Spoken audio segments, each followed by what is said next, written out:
Good afternoon, everyone, and welcome to this Meet the Author session from the Nonreligion in a Complex Future project. My name is Lauren Strumas, and I'm the student caucus leader for the project. So I will now introduce our author for today's session.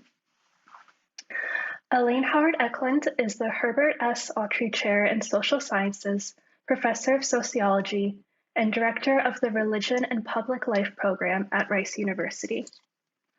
As a sociologist of religion, science, and work, she is particularly interested in social change and how institutions change, especially when individuals leverage aspects of their religious, race, and gender identities to change institutions. Over the past several years, Elaine's research has explored how scientists in different nations understand religion, ethics, and gender, religion at work, and the overlap between racial and religious discrimination in workplaces. Most recently, Elaine is co-directing a $2.9 million grant in order to create a new field of sociological research, which examines how identities and beliefs around race and gender are related to attitudes about science and religion. This regranting initiative is funded by the Templeton Religion Trust and coordinated by the Issachar Fund. In addition to distributing funds for others to conduct research, Elaine will lead a project on race, gender, and the science and religion of the human body. So Elaine, thank you very much for being here today, and I will now turn things over to you. Thank you so much. It's really wonderful to have this group of scholars gathered to talk about this work. I recognize some familiar names and some folks I haven't yet gotten to know, so it's a real privilege. And I was also telling the convening team earlier that it's nice to be able to talk about this book. When you publish a book during the pandemic, you just don't have the kind of opportunities to go about and do public lectures. And so these kinds of virtual events that are coming up now are really a privilege to be part of. So let me share my screen and I will walk through a few slides, maybe for about 25 minutes or so, and then we can have a robust discussion about the ideas. So the title of my talk, which is based on the book with David R. Johnson, who's a professor at Georgia State University, is called Varieties of Atheism in Science. And this is born out of a much larger project that is called the Religion Among Scientists in International Context Project. It's an 8-nation study that I conducted with co-PIs from different national contexts from roughly 2011 to 2017. And we've written 2 books from that project. First, Secularity in Science, What Scientists Around the World Really Think About Religion, and then Varieties of Atheism in Science. I really don't need to convince the folks on this call who are scholars of religion and non-religion of this, but it's important to remember that religion is a really important phenomenon in global society, and science is an important phenomenon in global society. There are many fewer scientists than there are religious people, but still nations that are trying to grow their economic infrastructure are also usually trying to grow their scientific infrastructure. And the science and faith interface lives large in the public imagination around the world. I think that's an important as researchers for us to remember too. We have very active atheists in science, who I'm going to argue in a minute are not terribly typical, actually, of atheists in science, but we do have folks like Richard Dawkins, the former chair for the public understanding of science at Oxford, and a well-known scientist who has written very actively about his own atheism. We also have lots of public discussion, both in the US and in other national contexts outside the US, in Canada, in the UK, in Turkey, in France, really many national contexts where religion and science really intersect in the public sphere. And then we have folks like the scientist Francis Collins, who's the former head of the National Institutes for Health, who is writing about his own Christian faith. And so this project, the larger project, really set out to see if scientists, how they understand the intersection between religion and their own religious identities, and how they understand that connection to their scientific work or not. I want to convince you of several things. So around the world, there are religious scientists. Atheist scientists in particular are more varied than we might think. Most scientists don't see a conflict between religion and science, and religion comes up in the scientific workplace. And I want to dwell really on that second one, which is what this book in particular is about, that atheist scientists are actually a lot more varied than we might think. And then I can, if I have time, I'm happy to talk about those other 2 points, but I really want to dwell on that one. So methodologically, the larger project looked at these 8 regions of the world. We also studied in all their complexity, the 2 complete scientific fields of biology and physics. We had 61,020 biologists and physicists in our sampling frame. And for the book on varieties of atheism in science, we actually took out the atheists who were those who were convinced that they did not believe in God in both the US and UK. And we studied just those particular folks. And we surveyed from that larger group 22,525 scientists, and we ended up with 9,422 survey respondents. And we did 609 in-depth interviews in the entire project, so it was a massive project.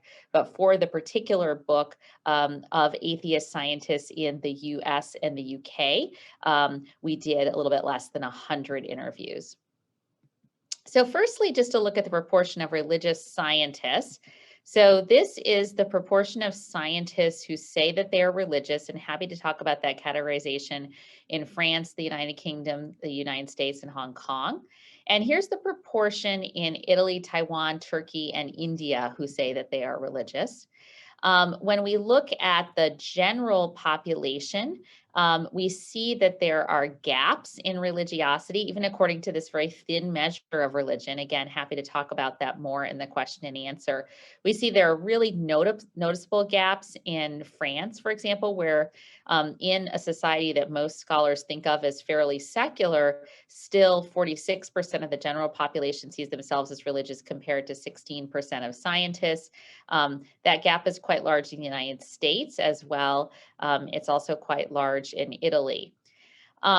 But when we look at, say, Hong Kong and Taiwan, the gap actually is the other direct. There's a gap, but there's a direction reverse here, where those in the general population are a little bit less likely to be religious when compared to scientists, which I think is interesting. So that just gives you a context of the entire project. Now I want to turn specifically to discussing some of the findings from this book on atheism. So here's just this from the overall project, the belief that there is no God. So here we see that in France, 51% of scientists believe there's no God compared to 17%. And in the United Kingdom, the 2 nations that we really focused on in the book, there is for in the UK, 40% of scientists have a confirmed belief that there is no God compared to 10% in the general population. And in the United States, 35% have a convinced belief that there is no God compared to 4% in the general population. And this is according to the World Values Survey. So this data is a little bit old now. And I think that number, of course, has gone up even in the intervening years. So we have these 3 categories of atheist scientists that we talk about in the book. And the first category are modernist atheists. So those who are convinced that there is no belief in God, and have a convinced atheism, are convinced that they do not believe in God. And then in particular, they, of note to David and myself, these folks actually are not a part of religious institutions at all. That means that they're so convicted in their particular lack of religion that they, will not enter a religious organization for like a rite of passage, like a birth celebration or a marriage, things like that. So here's a UK biologist who says this. So if religion is moderate and if it's intelligent and conscious, then I think it's very beneficial. If it's irrational and hysterical and dogmatic, then I think it can be very dangerous and can block science. I used this quote in particular, and this was actually pretty typical of the modernist atheist scientists that we interviewed, where even those who we might most expect to be someone like a Richard Dawkins, we find that there is, under certain conditions, a surprising appreciation for religion and the religious public that there is within the scientists. This was very typical for this group, the sense that religion could be, under certain conditions, very beneficial to society and even to individual people. Here's another interview from a modernist atheist who says this: I credit my non-religion to my upbringing in communist China because they at least told us the truth, that there was no God. Depend on yourself to achieve whatever you wish to achieve. Don't depend on God who plans everything you do. And that definitely is the truth. The Chinese Communist government told us to believe that rather than being deceived by the Western religions. So I'm having a little bit of trouble with my PowerPoint here. I also want to talk now about a group we call spiritual atheists. And so these are folks who think that there is something outside themselves that they call spirituality. They are a group of scientists who see themselves as having a sensibility that's beyond themselves that actually makes a difference for how they live their lives. In other broader data that we discuss in the book, this particular group of atheist scientists, thinks of themselves as volunteering more, for example. So we looked at rates of perceived voluntarism. Spiritual atheists think of themselves as having the capacity to be better mentors. So they are spiritual in their own sense of things, but they don't think that they get that spirituality from some kind of God belief. And so this has been a really interesting finding to us, and I think perhaps the most interesting category of atheist scientists, and the category of atheist scientists that's been the hardest to convince the scholarly community of. Still, in broader sociology of religion circles, when we talk about spirituality, the assumption is that spirituality is connected to some kind of God belief. So here's a quote from a biologist in India said, "For me, God is nothing. God is just spiritual understanding of yourself. So if you understand yourself, you'll find a God." I also want to talk for a moment about culturally religious atheists. So these are atheists, and I love interviewing scientists because they really help you with your studies. So often they come up with good naming conventions for their own groups. So a scientist that I spoke with said, well, let's just call us, those of us who participate in religion but are atheists, culturally religious atheists. And I really liked that. And so it stuck for this project. These are folks who we defined as having serious participation in religious organizations and institutions. Those who, for example, send their children to religious schools, have a religious partner, participate in religious organizations. They see themselves as religious, but they also see themselves as atheists. When I first started this work about 15 years ago, studying scientist religiosity, conventional sociology of religion survey work would not ask those who identified as atheists on surveys to then answer the religious questions about, religious participation or participation in religious organizations. But I started noticing even in those earlier studies that scientists, and probably many in the general population too, don't map on to the conventional ways that survey researchers have measured religion, and especially the connection between what we think of as typically religion and typically non-religion, and typically atheism. And so in our surveys of scientists more recently, our team has really opened up the skip patterns. And so we do ask those who identify as atheists the questions about religious participation.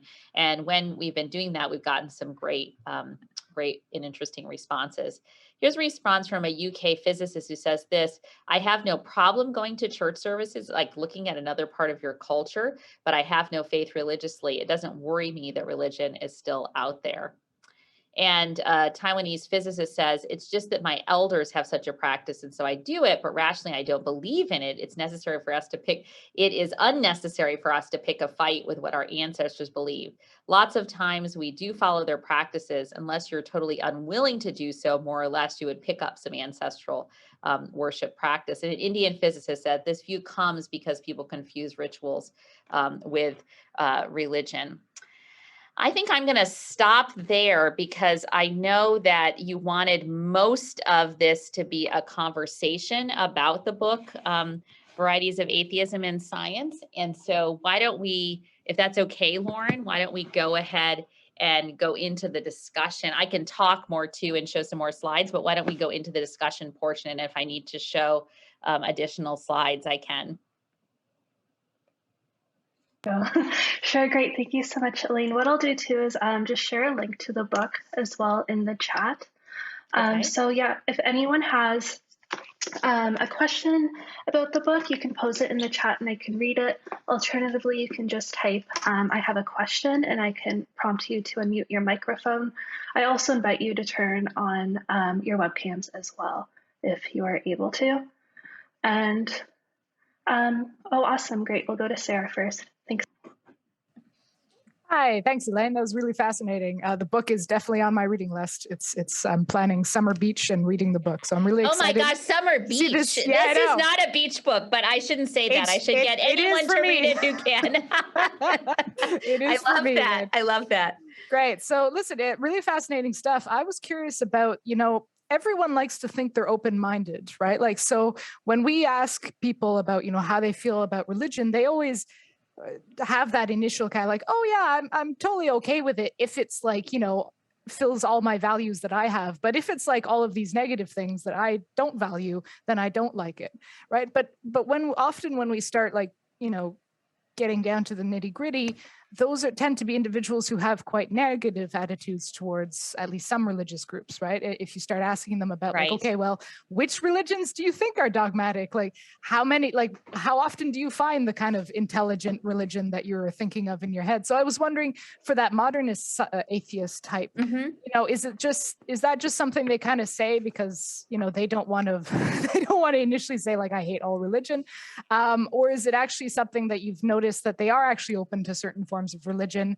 And are those like the typical ones we tend to see, like Buddhism, the ones that are kind of more based on like personal freedoms and spiritual practices?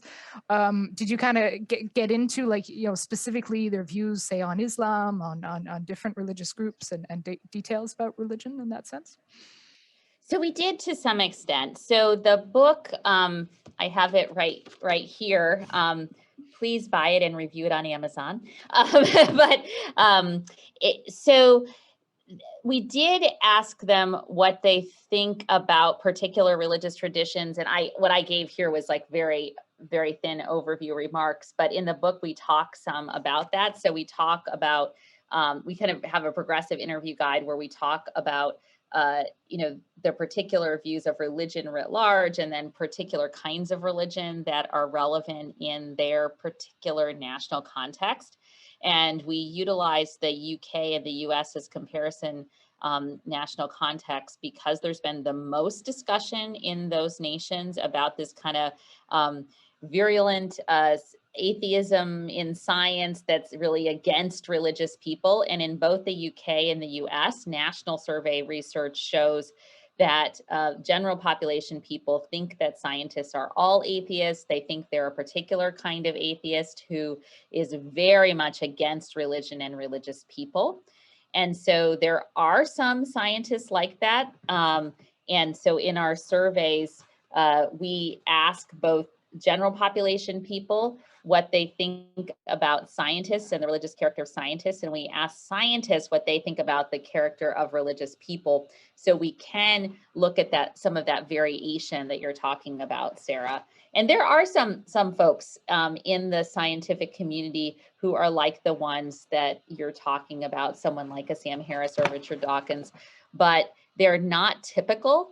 And so this is kind of, I see this book as somewhat of a public service in that it's very important for the public, especially in the US context where some members of the general public think that scientists are really against them, to offer these kind of public scholarly assessments that attack some of these myths. So I think that's, you know, important work to do. Okay, great, thanks, Sarah. Okay, so I am going to use my power as host right now to ask a question as well. I was wondering while reading the book, sort of what it was like to conduct this research and interview scientists as a social scientist and as a sociologist of religion. Did sort of your participants understand what you were doing and your approach?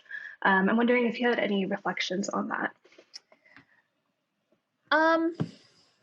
Scientists are a really fun group of people to work with. I've done a lot of work in sociology of religion and immigration. I've actually done a couple of studies where we've interviewed undocumented people about their religious understandings. And all of those groups that I've studied before were really wonderful groups to study as a sociologist of religion. But scientists are interesting because in some ways as sociologists, we're studying up. So these are people who think of themselves as being at the same level of status, or in most cases, they think of themselves as being at a greater status than a sociologist. And so they feel very free to critique the questions, to offer alternative hypotheses. I've had many a conversation with a scientist where they ask me what my study design is like, what my hypotheses are. They critique my reasoning and my measurement. And so this is a very empowered group of people. And so there's something about studying this particular group of people where you're, as a sociologist, you're a little bit on edge and learning how to present your study without completely giving it away. I'm happy to talk more about this. I wrote this long methods appendix, both in the Varieties of Atheism book, we have a shorter one, but in the Secularity and Science book, we have a very long one because, of course, then when you do cross-national comparative research, you overlay that kind of the challenges of studying scientists with studying scientists in different national contexts, and you get some really interesting kinds of assessments methodologically. That's super interesting. Thank you. We'll go to Ryan next. Hi, Ryan. Hi, Elaine. How are you? Good. Great to see you. Great to see you. So just so everybody knows, I do have the book here. Elaine sent me a signed copy and my notes are in there. I just finished reading it today. So I'm glad that you did this. You win, Ryan, whatever the prize is. I potentially have two questions. I'm still formulating my second one, but I'll start with this first one. So in your PowerPoint that you had up, and obviously it's in the book, you had a third point listed that most scientists do not see a conflict between religion and science. And I liked that you noted in the book that this is complicated, and people like Ronald Numbers and John Evans, of course, have shown that it's far more complicated than just like conflict or no conflict, right? It's a little bit more complicated. So my read of the book suggested that many of the interviewees and many of the survey participants, though that might be a little bit more confusing, do see some conflict, and some atheist scientists only see conflict, right? Like I think that's a fair read. But I think the book also makes the argument that a lot of atheist scientists recognize that there does not have to be conflict, depending on how people conceptualize both religion and science. So I'm wondering if you can talk more about your third point. So I'm basically inviting you to like keep going in your presentation and specifically address that issue of like whether the majority of scientists say there is conflict or no conflict, and like what that actually means. Thank you for that. So our conflict question also included multiple types of conflict. I see conflict, but I'm on the side of religion, and I see conflict, but I'm on the side of science. So in the general population, people will pick, I see conflict, but I'm on the side of religion. Almost no scientist, whether or not the person is religious, and I should say by scientist, I mean all fields of biology and physics, both applied and basic research in research universities. I've done some studies of scientists outside research universities, but not very many. And all of those scientists, if they see a conflict, are on the side of science, whether or not they're personally religious. Then when we did in-depth interviews with a proportion of the survey respondents who see conflict, then you get into some of the nuances that you raised, Ryan, where the conflict is with certain types of religion. Of course, religions that make what I would call science-like claims that are making and these folks, then another kind of, I'm going to muddy the waters even further. So I'm just adding variety to how we think about religion, but let's add variety to how we think about science as well. And so we also talk in the book, David and I talk about what scientists think about science. So those scientists who see the most conflict with religion also have a very strict notion of science, a very expansive notion of science, that science is really all that there is, that science can explain everything. It's just a matter of time. And energy and money, and science will really be able to explain everything, not just about the natural world, but about the realms of the world that we might think of as spiritual or even emotional or, artistic. So it's really interesting. We didn't put this in the book, but we had this question at one point on one of our survey guides where we asked if science could explain away art, for example. So let's not just hold science in tension with religion or these categories, and not in tension, but in relationship to one another. Let's add other kinds of non-scientific ways of knowing, perhaps. And art is something that people don't think of as being totally scientific, usually people in the general population. So it's fun to hear scientists try to be really consistent and say, yes, what I said is that science really can explain everything. So if you put it in contrast with art, I do have a way that works out as well. So I think these categorizations and adding nuance are super important just for advancing what we know as sociologists about what I would call sociology of knowledge and how different groups think about different knowledge categories in relationship to one another. But these are also matters of practice and interaction. So it's very helpful to know that some scientists who are atheists see religion and science as being in conflict most of the time, but not all of the time, and have an expansive enough notion of religion that they still think they can participate in religious organizations. Because then as a scholar, I think that adds complexity to my understanding of human behavior. But it also, as someone who considers herself a public scholar, that helps me know that there probably are some atheist scientists sitting in the kinds of religious organizations that have conflicts with scientists and that think all scientists are really negative kind of atheists. So maybe those scientists don't feel like they can out themselves. I know in some of the work that you've done on non-religion and that my colleague Jackie Frost has done as well, there is a pretty high bar. There is a sense where, especially in American side, people who are atheists don't feel like they can share this identity. And so maybe one of my public scholarly gifts is to say, you're there, if they were able to share that identity more freely, it might actually be very useful to people in the pews, say, because these are often churches, in terms of breaking down some of these stereotypes. Awesome, thank you. Great. I'm giving little speeches in response to each question in typical academic fashion. So if you have a lot more, Lauren, I'll have to go back to my 3-point answers that are a bit more succinct. No, it's great. No, it's awesome. Thank you. We will go to, William, next you have a question as well. Oh, I really got it. appreciated the book. I think Thank it's you. an excellent piece of work. although again, as a now retired sociologist, I find it odd when sociologists privilege beliefs over practice. And had you looked at practice as you're, setting up your typology, you'd probably come out very different. My question was, though, in your broader work here, how much of the scientists did you deal with in terms of academia, and how many were scientists in the private sector or in government? And were there any particular differences that showed up there? And also, did you see differences, say, in gender in particular amongst the scientists that you interviewed? Yeah, those were good questions. So the book is just based on academic scientists. So I do, in this particular Varieties of Atheism in Science book, and I have reasons for doing that, which I can go into later if folks are interested.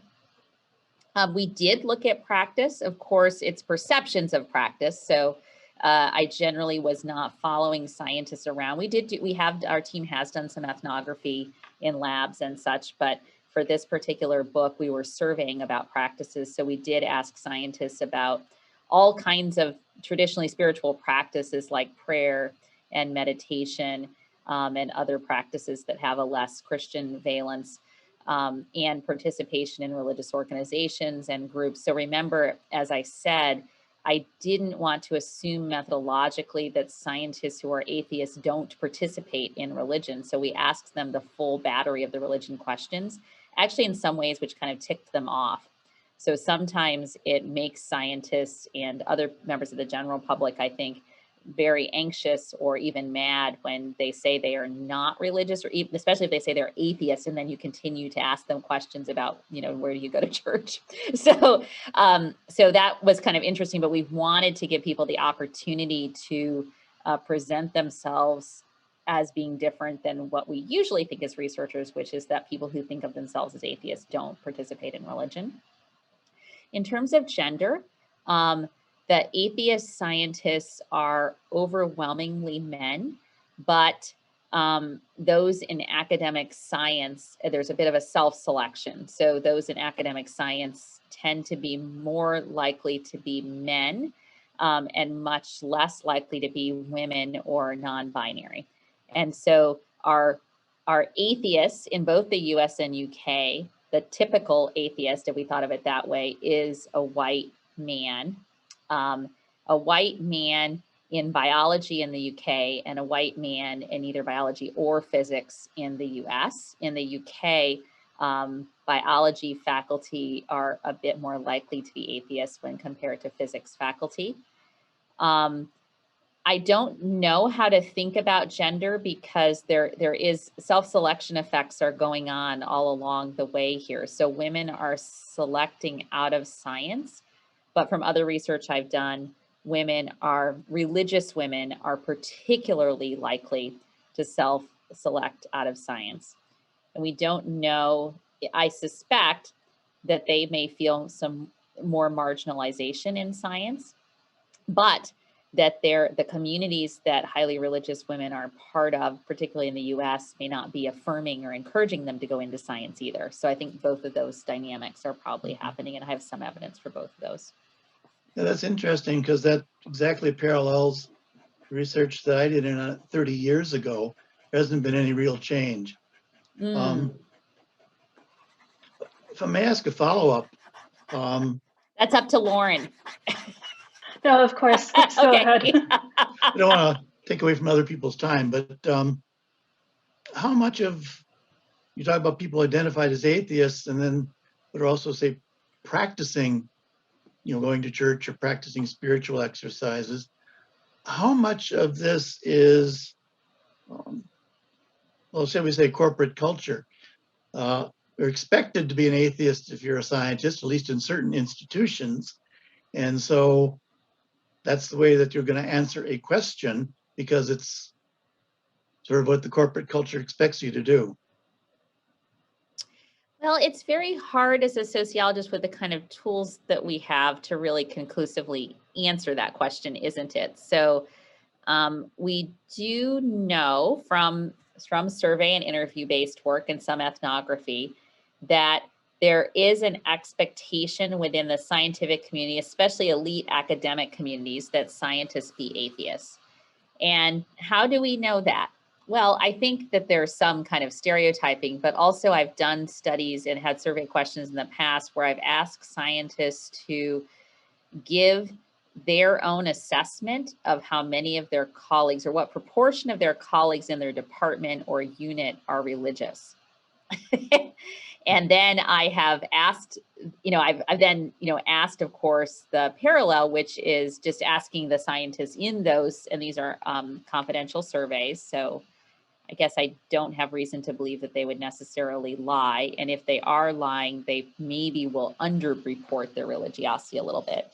And there's just a massive difference in the proportion of people who scientists think are religious in their own departments and the proportion of people who actually are religious in those departments, where there's a much greater proportion of scientists who are religious than scientists think there are. So scientists have a kind of misunderstanding of their own community, which I think is really interesting.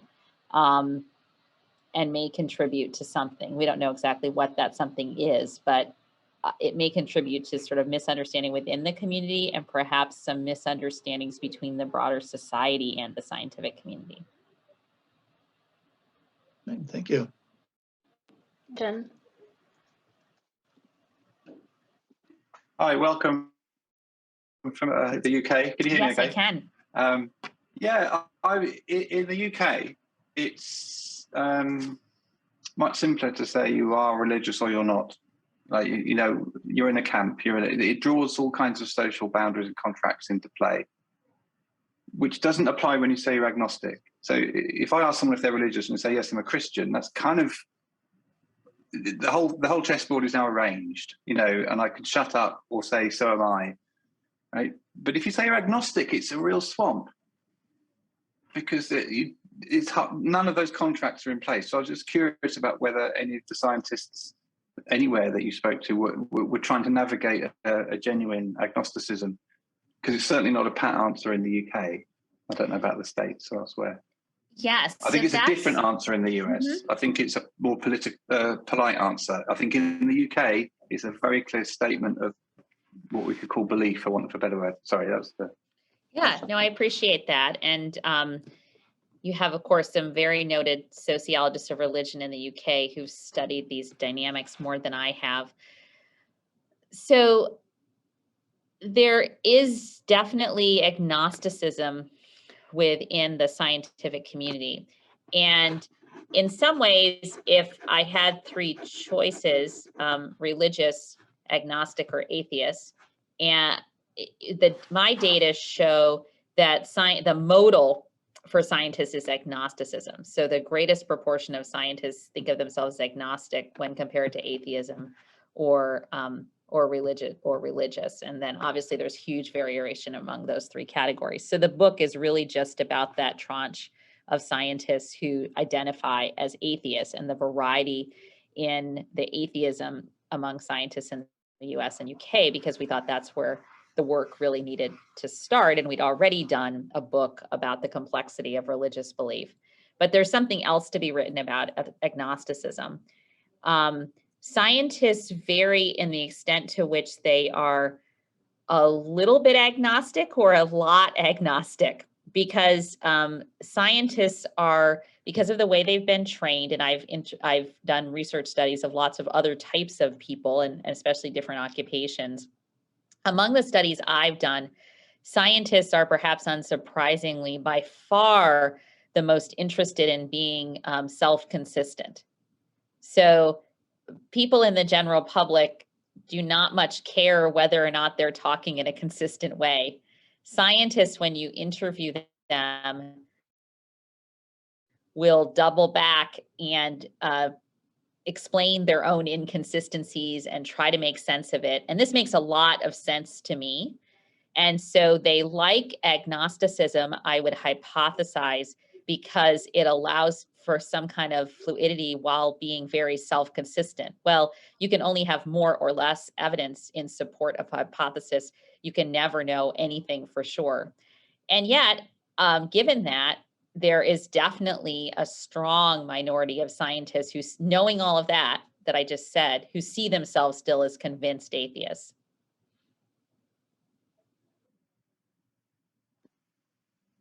Great, thank you, Jason. There are no other questions in the chat right now besides Ryan. So Ryan, we'll go back to you. And if anyone else has a question, again, please feel free to type it out in the chat. I can read it out loud too. Ryan, please take it away. I tried to give everybody another chance. But Elaine, of course, we could talk about this all day. You know, I'm very interested in this. So I really liked the book. I really liked, I think it's your second to last chapter on meaning and morality, just because there's not a lot on that. And so that's what I wanted to kind of jump into.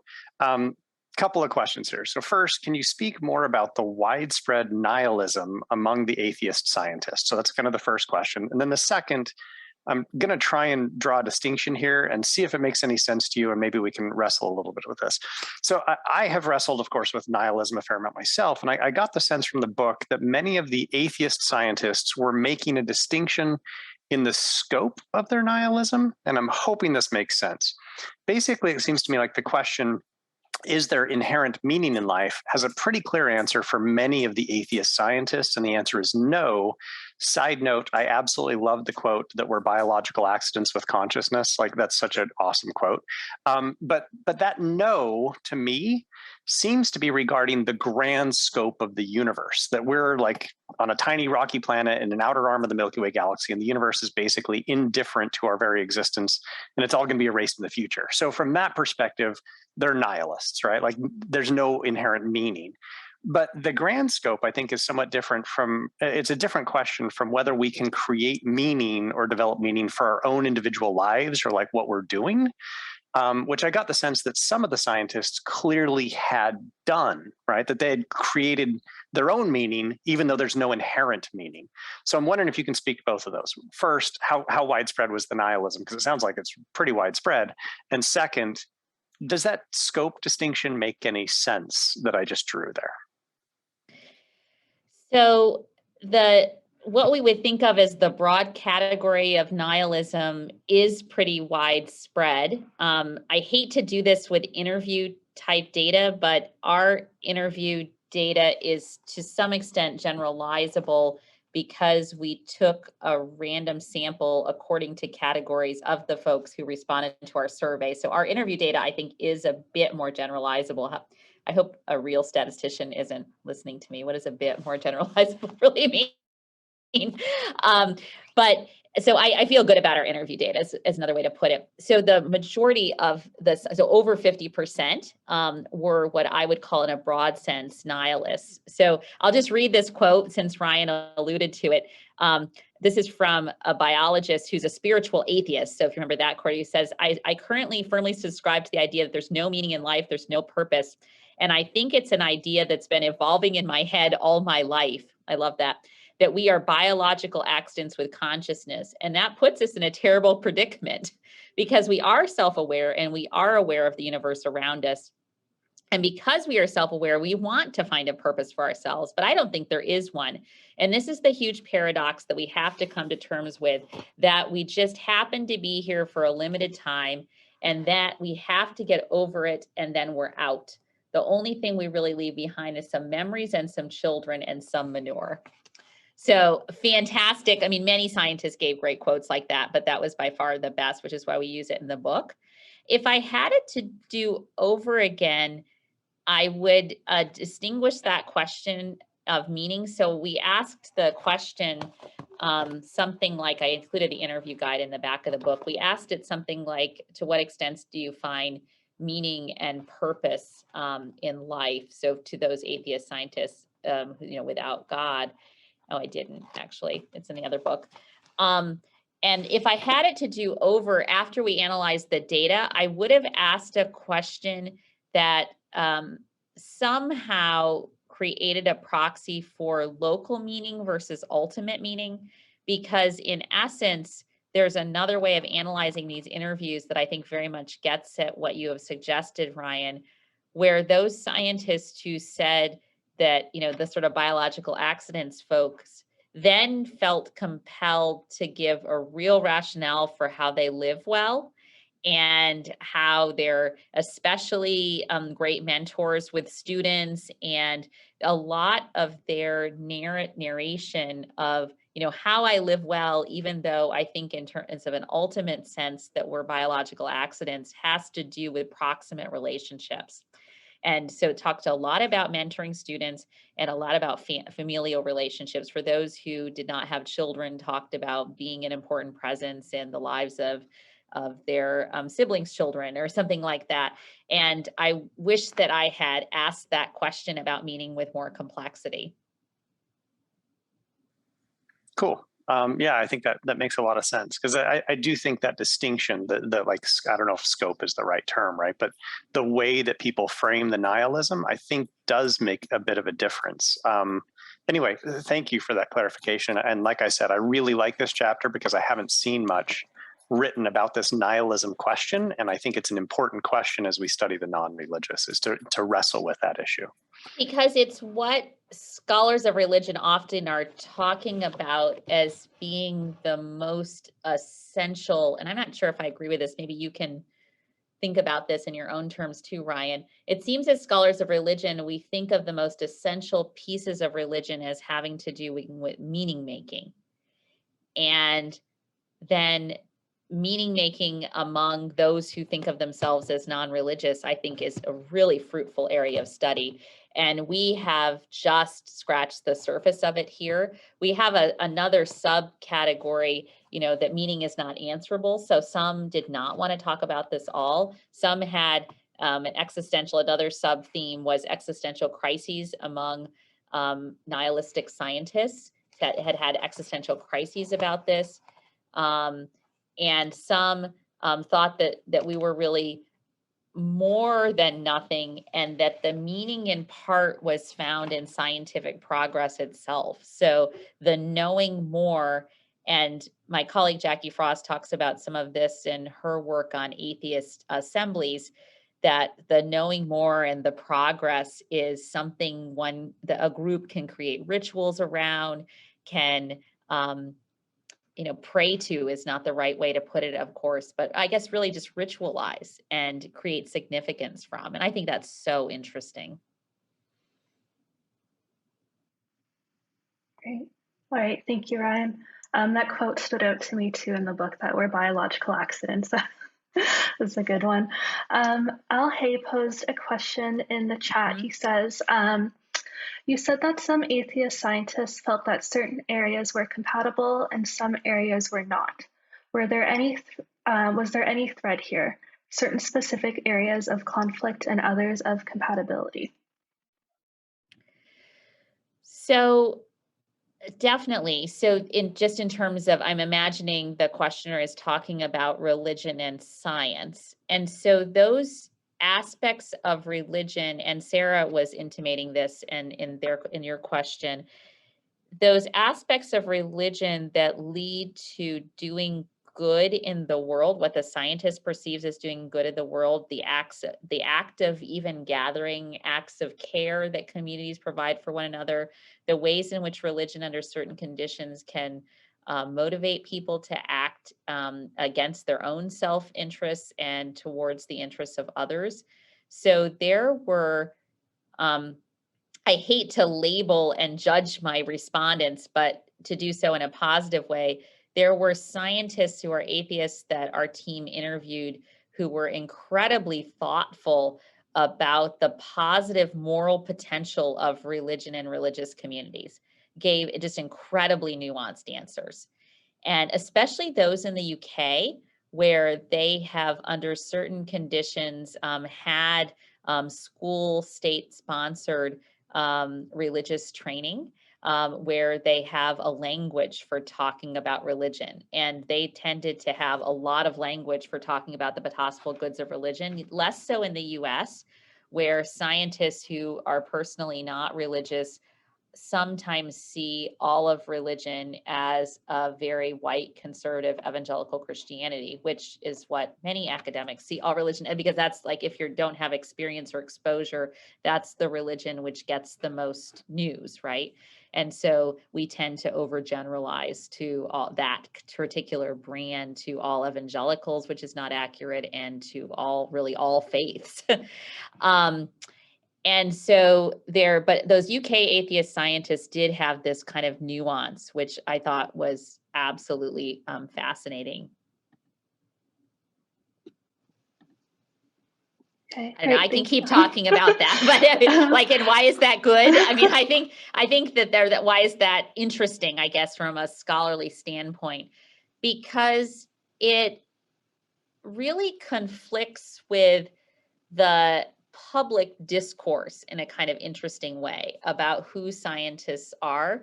Not just me, but there's a well-known social psychologist whose name I forget right now, who talks about gender and the ways in which, of course, like women do, or girls, they're told like girls don't do well in this test, and then they, lo and behold, don't do well in this test. And she does work also on, stereotypes about religious kids and whether or not they can do well in science. And then she also does work about stereotypes of who scientists are.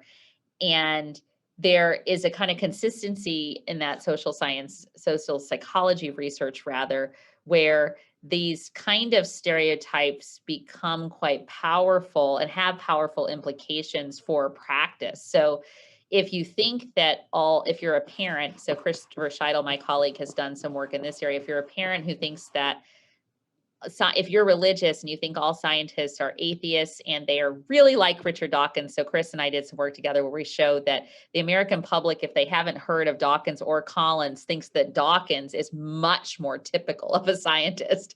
And when compared to Collins, who maybe they like more, they think he's nicer, like they give positive affect to him, but they don't think he's at all typical, that he's a real outlier. Neither Collins or Dawkins are at all typical, but it's very useful to point out the nuances to people and to give lots and lots of examples of atheist scientists talking about religion in nuanced ways as a kind of public service, because when given that kind of information over and over again, over time, group consciousness can change to some extent if that's overlaid with other kinds of things that my social psychology colleagues would have to tell you about.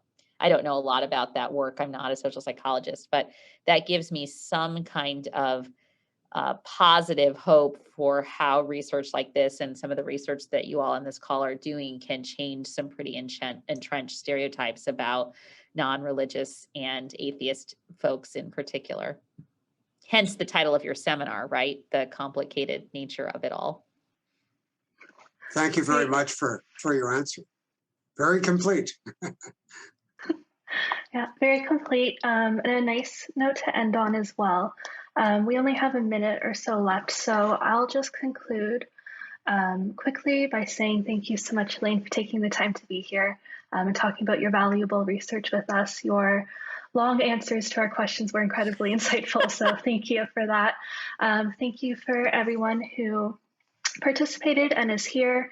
And Emma Robinson, the project manager for the NCF, also just has a quick announcement before we all sign off. Hi, everybody. So just a quick promo for our next event. 1 week from today, we have a really exciting lecture coming up. It is called Myths About the Unaffiliated. It is being led by Alan Cooperman, who is the Director of Religion Research at Pew Research Center. So that is on May 17th at 11:30 a.m. Eastern Time, and I have shared the registration link in the chat. So I really hope that we will see you all there. And I would like to thank you all again so much for attending today's event, for your wonderful questions. Thank you so much to Lauren for organizing this and hosting. And last but certainly not least, thank you, Elaine, for that fantastic presentation. It was such a treat to have you with us here today. Thank you for the good work you're all doing. Thank you. All right, thank you so much, everybody. Have a great rest of your day.